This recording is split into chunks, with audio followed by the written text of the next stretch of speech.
নবীজি সাল্লাল্লাহু আলাইহি ওয়াসাল্লাম মেরাজের রাতে সপ্তম আকাশে এমন একটি রহস্যময় গাছ দেখেছিলেন, যে গাছের শাখা প্রশাখার রং অনবরত পরিবর্তন হচ্ছিল।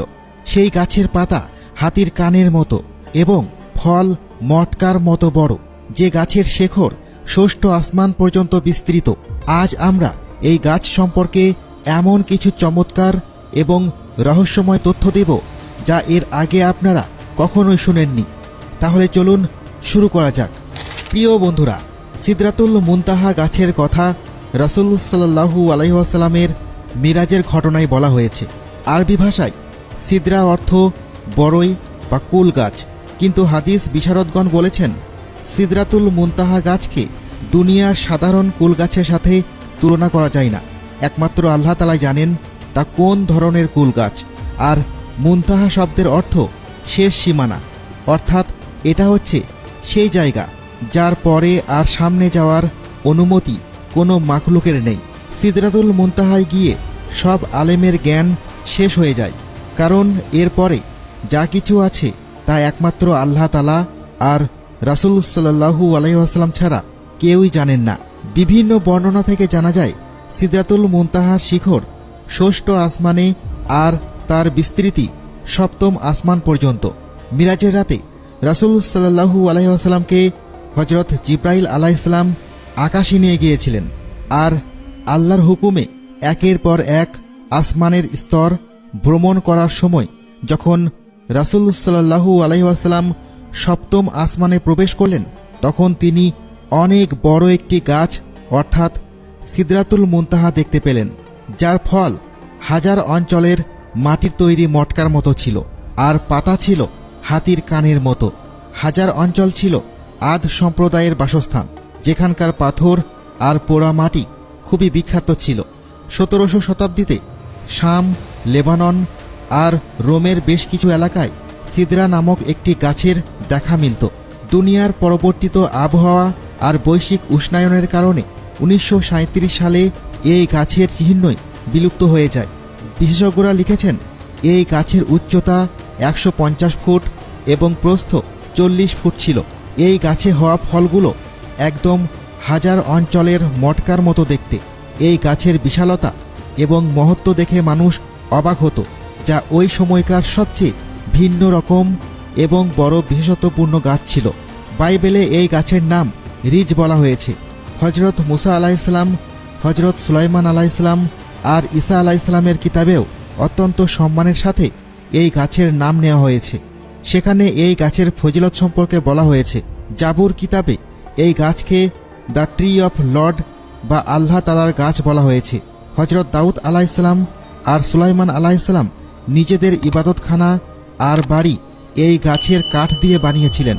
সিদরা গাছের লাকড়িতে এত সুগন্ধ আর সৌন্দর্য ছিল যে এই কাঠ দিয়ে বানানো ইবাদতখানা অন্যান্য ইবাদতখানার চেয়ে অনেক বেশি সুন্দর আর সুগন্ধময় থাকত। আর আনুমানিক 400 বছর পর্যন্ত সেই সব ইবাদতখানায় বা নির্মিত আবাসস্থলে আবহাওয়ার কোনো বিরূপ প্রভাব পড়ত না। শাম, লেবানন আর ইউনান ছাড়াও এই গাছের অস্তিত্ব হিন্দুস্তানের হিমালয় প্রদেশেও পাওয়া গিয়েছে, যাকে হিন্দুরা দেবতার গাছ বলে ডাকত। এই গাছকে হিন্দুস্তানে দেবতার গাছ হিসেবে মানা হয়। এই জন্য এই গাছের নাম দেবদার, যেখানে কিনা আরবের এলাকাসমূহে এই গাছকে ইজর বলা হতো।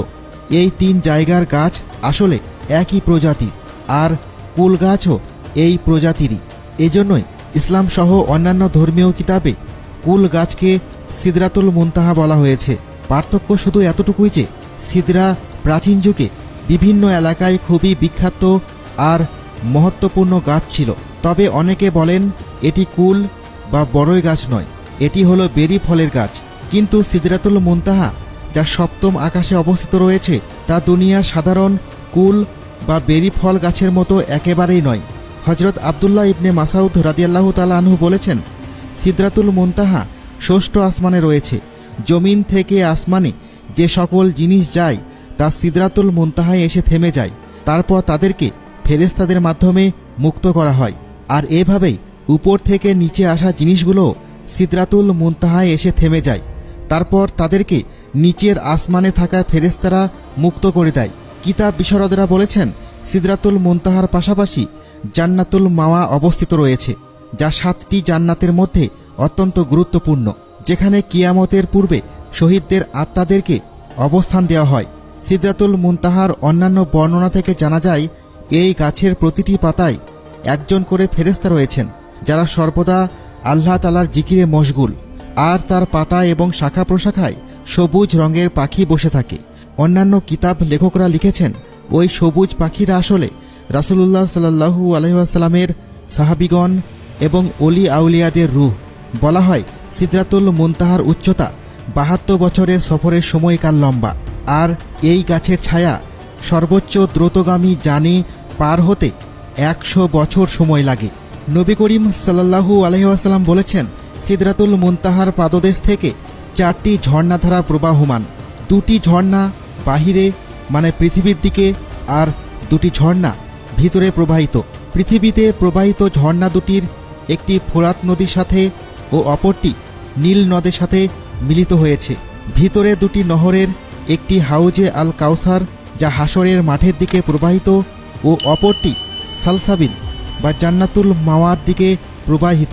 মিরাজের রাতে ওই 4টি ঝর্ণা দেখার পর রাসূলুল্লাহ সাল্লাল্লাহু আলাইহি ওয়াসাল্লাম জিব্রাইল আলাইহিস সালামকে প্রশ্ন করেছিলেন, ওহে জিব্রাইল, এই 4টি ঝর্ণা কোথা থেকে প্রবাহিত হচ্ছে?